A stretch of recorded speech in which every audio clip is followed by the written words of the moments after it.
श्री शिवाय नमस्तुभ्यम। हर हर महादेव।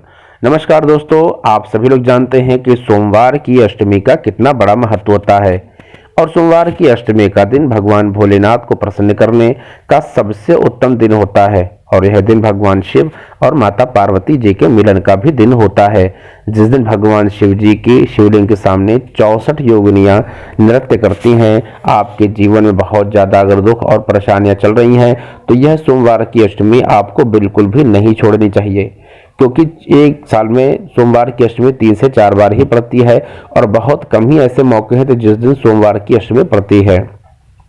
अगर आपके जीवन में बहुत तकलीफ है, कोई काम नहीं हो रहा है, बहुत दिनों से आप लगे हुए हैं, तो सोमवार की अष्टमी के इन उपायों को आपको अवश्य करना चाहिए। आज की इस वीडियो में मैं आपको 4 ऐसे उपाय बताएंगे जिनके माध्यम से आप अपनी किसी भी प्रकार की मनोकामना की पूर्ति के लिए इन उपायों को कर सकते हैं।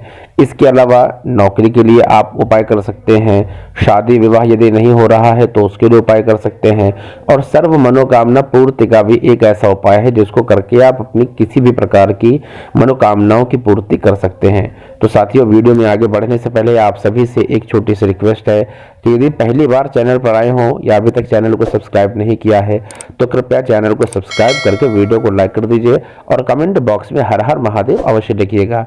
देखिए साथियों, आप सभी जानते हैं कि सोमवार की अष्टमी का बहुत ही विशेष महत्व होता है। तो सबसे पहले उस उपाय के बारे में बात कर लेते हैं जिस उपाय को करके आप अपनी हर प्रकार की जो मनोकामना है उसकी पूर्ति कर सकते हैं। इस उपाय के लिए आपको क्या करना है, आपको 3 सामग्रियों की आवश्यकता पड़ेगी। इस उपाय को आप सुबह और शाम किसी भी समय कर सकते हैं और इस उपाय को करने के लिए सबसे पहले मैंने आपको बताया कि आपको 31 चावल के दाने, 31 ही हरे मूंग के दाने और 31 ही बेलपत्र के जो बेलपत्र होती है उसको आपको मंदिर लेकर के जाना है। इस उपाय को करने से पहले छोटी छोटी कुछ बातें हैं जिनका स्मरण रखना आपको बेहद जरूरी है। देखिए, यहाँ पर कई लोगों के प्रश्न होते हैं कि सर इस उपाय को करके क्या हम एक लोटा जल समर्पित कर सकते हैं? तो निश्चित रूप से कर सकते हैं, किसी प्रकार की कोई समस्या नहीं है। लेकिन इस उपाय को करना कैसे है, तो इस उपाय को करने से पहले एक और आपको बात बता दूं कि इस उपाय को करने के लिए आपको जो भी चावल के दाने आप प्रयोग कर रहे हैं वह कहीं से भी खंडित ना हो, पूरे साबुत चावल के दाने 31 चावल के दाने आपको प्रयोग करने हैं। इसके अलावा जो बेलपत्र आप समर्पित कर रहे हैं वह कटी फटी नहीं होनी चाहिए और बेलपत्र समर्पित करने से पहले बेलपत्र की जो डंडी है उसकी ठोट को आपको तोड़ देना है, ठीक है।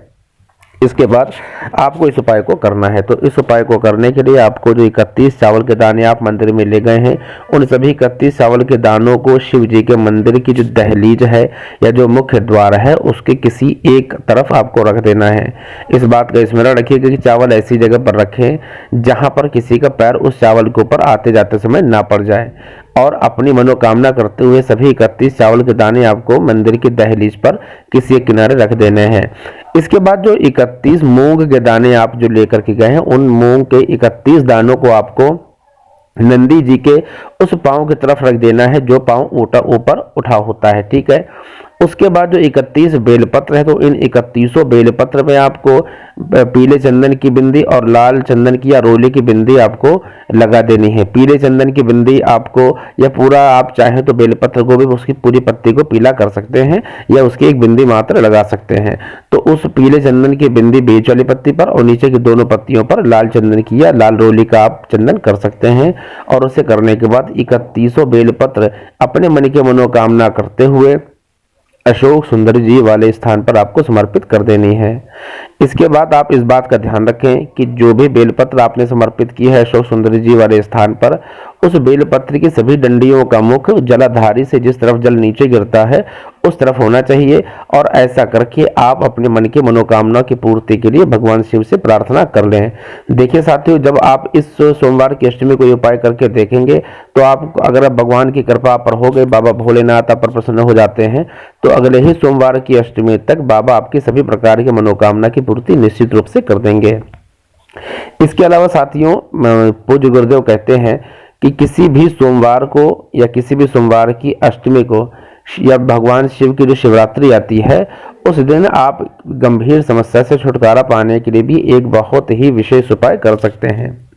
इस उपाय को करने के लिए आपको कुछ नहीं, मात्र एक शमी के फूल का प्रयोग करना है और इस शमी के फूल का प्रयोग करते समय जब आप इसका समर्पित करें भगवान शिव के ऊपर, तो नीलकंठेश्वर महादेव के नाम से आपको समर्पित करना है। इसके अलावा गाय का घी अर्पित कर देना है भगवान शिव पर।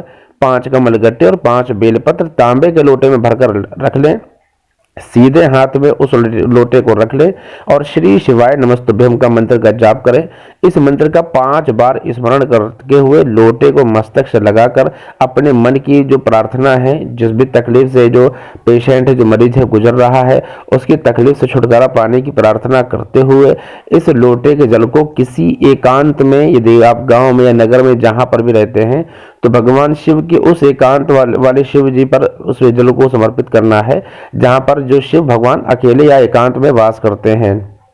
या किसी भी वृक्ष के नीचे शिवलिंग हो, वहां पर शिवलिंग पर यह जल कमलगट्टे और बेलपत्र सहित आपको समर्पित कर देने हैं। उनमें से एक कमलगट्टे और एक बेलपत्र को आपको उठा करके अपने घर ले आना है वापस, और उसे पूजा घर में रख करके शिव जी का स्मरण करना है। ऐसा करने से आप निश्चित रूप से जिन समस्याओं से या जिन बीमारियों से जूझ रहे हैं, उन बीमारियों से आपको छुटकारा मिल जाएगा। ठीक है ना। देखिए साथियों, अगला उपाय भी एक बहुत ही विशेष उपाय है। यह उपाय किन लोगों को करना चाहिए?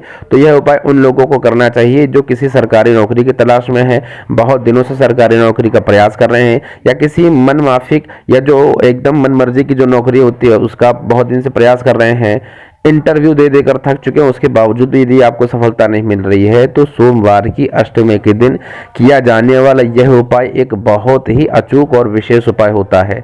इस उपाय को करने के लिए आपको 7 बेलपत्र ले लेनी है और इसके साथ आपको केसर के चंदन का प्रयोग करना है। आपको केसर का चंदन बना लेना है और इसके बाद 7 बेलपत्र और चंदन का केसर बना करके आपको इन दोनों सामग्रियों को शिवालय में अर्थात भगवान शिव के मंदिर चले जाना है और वहां जा करके भगवान के समक्ष आपको बैठ करके इन सभी 7 बेलपत्र को भगवान शिव जी पर समर्पित करना है। भगवान शिव पर समर्पित करने से पहले इन सभी बातों का ध्यान रखें कि जो भी बेलपत्र हैं उनकी डंडियों को भी, जो पीछे गांठ होती है उनको तोड़ लेना है, और जो बेलपत्र के बीच वाली जो पत्ती होती, बड़ी वाली पत्ती होती है, उस केसर के चंदन से आपको उस पर ओम लिख लेना है। और इसके बाद जो नीचे की दोनों पत्तियां हैं, उन दोनों पत्तियों पर आपको भगवान गणेश और रिद्धि सिद्धि माता का स्मरण करते हुए एक एक बिंदी दोनों बेलपत्र की पत्तियों पर लगा देनी है। इसके बाद इन बेलपत्रों को आपको श्री शिवाय नमस्तुभ्यम करते हुए भगवान शिव पर समर्पित कर देना है। आपको 7 बेलपत्र भगवान शिव पर समर्पित कर देना है। इसके बाद आपको क्या करना है कि वहां पर बैठ करके आपको श्री शिवाय नमस्तुभ्यम या ओम नमः शिवाय इस मंत्र का जप करते रहना है। और उसके बाद 7 बेलपत्र 5-7 मिनट के बाद उठा करके किसी लाल कपड़े में, जो आप लाल कपड़ा अपने साथ मंदिर ले जाएंगे, उस लाल कपड़े में आपको बांध देना है। और लाल कपड़े में बांधने के बाद उसको आपके घर पर भगवान शिव के मंदिर से उठाकर ले आना है और घर पर जो मंदिर वहां पर रख सकते हैं, किसी भी ऐसी जगह पर रख सकते हैं जो आप जहां पर धन इत्यादि रखते हैं, या इसके अलावा आप अपने बिजनेस वाले स्थान पर, यदि आप कोई व्यापार कर रहे हैं तो उसकी गुल्लक में या किसी ऐसे स्थान पर रख सकते हैं जहां पर आप अपना धन रखते हैं। आप देखेंगे कि बहुत ही शीघ्र आपकी यह मनोकामना पूर्ति हो जाएगी। अगला उपाय साथियों उन लोगों को करना है जिन लोगों के घर पे किसी बेटा या बेटी है, जो भी लड़का है या लड़की है, उसका विवाह नहीं हो रहा है। कुछ न कुछ ऐसे कारण बन जा रहे हैं जिसके उस बेटा या बेटी का विवाह संपन्न नहीं हो पा रहा है। तो ऐसे व्यक्ति को यह उपाय सोमवार की अष्टमी के दिन बहुत ही आवश्यक करना चाहिए। इस उपाय को करने के लिए आपको मात्र एक लाल रंग के फूल की और पीले रंग के चंदन की आवश्यकता होगी। अब आप सोमवार की अष्टमी के दिन सुबह स्नान करके शुद्ध होकर के भगवान शिव के मंदिर चले जाएं। तांबे के घर एक लोटे में अपने घर से एक शुद्ध साफ जल ले जाएं और उस जल को भगवान शिव पर ओम नमः शिवाय करते हुए, श्री शिवाय नमस्तुभ्यम करते हुए पूरा जल, संपूर्ण जल समर्पित कर दें। उसके बाद उस लाल फूल को जो आप लेकर के गए हैं, अपने मन की मनोकामना करते हुए उस लाल फूल में पीले रंग का चंदन लगा दें और चंदन लगे इस फूल को भगवान शिव के जो माता अशोक सुंदरी वाला स्थान है, उस स्थान पर अपने मन के मनोकामना की पूर्ति के लिए प्रार्थना करते हुए समर्पित कर दें। आप देखेंगे कि इस उपाय को करने के बाद शीघ्र ही आपकी मनोकामना की पूर्ति 3 महीने के अंदर पूज्य गुरुदेव कहते हैं कि हो जाएगी। तो ये कुछ छोटे छोटे उपाय थे जिनको करके आप अपनी किसी भी प्रकार की मनोकामनाओं की पूर्ति कर सकते हैं। भगवान भोलेनाथ आप सभी की मनोकामनाओं की पूर्ति करें, आप सभी की रक्षा करें। हर हर महादेव। श्री शिवाय नमस्तुभ्यम।